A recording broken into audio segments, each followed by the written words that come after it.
তালা মাগুরা ইউনিয়ন বিএনপির সকল ওয়ার্ড কমিটির সম্মেলন অনুষ্ঠিত হয়েছে।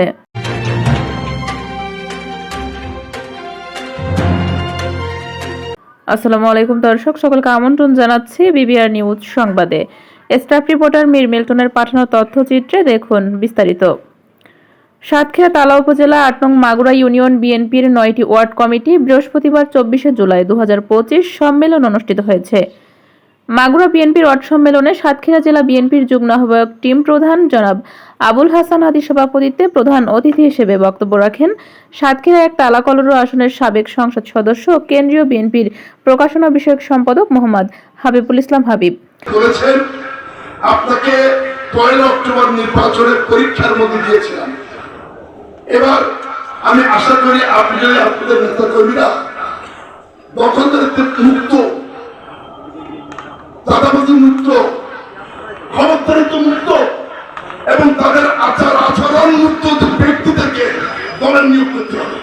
মাগুরা যুব দলের আহ্বায়ক মোহাম্মদ শাহিনুর রহমান শাহিন ও তালা উপজেলা যুব দলের আহ্বায়ক মির্জা আতিয়ার রহমানের সঞ্চালনায় বক্তব্য রাখেন বিশেষ অতিথি হিসেবে সাবেক তালা উপজেলা বিএনপির সভাপতি বাবু মৃণাল কান্তি রায়।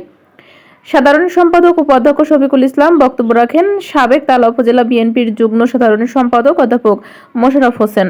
বক্তব্য রাখেন তালা উপজেলা যুব দলের যুগ্ম আহ্বায়ক মোহাম্মদ সাইদুর রহমান সাইদ। উপস্থিত ছিলেন সাবেক মাগুরা ইউনিয়ন বিএনপির সাধারণ সম্পাদক শেখ আমিনুল ইসলাম, মাগুরা ইউনিয়ন যুব দলের সদস্য সচিব সরজিৎ সরকার, তালা উপজেলা ছাত্র দলের সাধারণ সম্পাদক এস.কে ফারুক হোসেন, মাগুরা ইউনিয়ন বিএনপির সাবেক সাংগঠনিক সম্পাদক ডক্টর শেখ আব্দুল খালেক, তালা উপজেলা বিএনপির সাবেক সদস্য প্রভাষক সাইদুর রহমান, মাগুরা ইউনিয়ন বিএনপির সার্চ কমিটির সদস্য শেখ শহীদুল ইসলাম, সহসভাপতি মাস্টার আব্দুল সাত্তার, বিএনপি সদস্য মোহাম্মদ শেখ আব্দুল কাদের প্রধান অতিথি তার বক্তব্যে বলেন, দলের মধ্যে যদি কেউ চাঁদাবাজি দখলবাজি করে তাদেরকে আইনের আওতায় আনার জন্য বলা হয়েছে।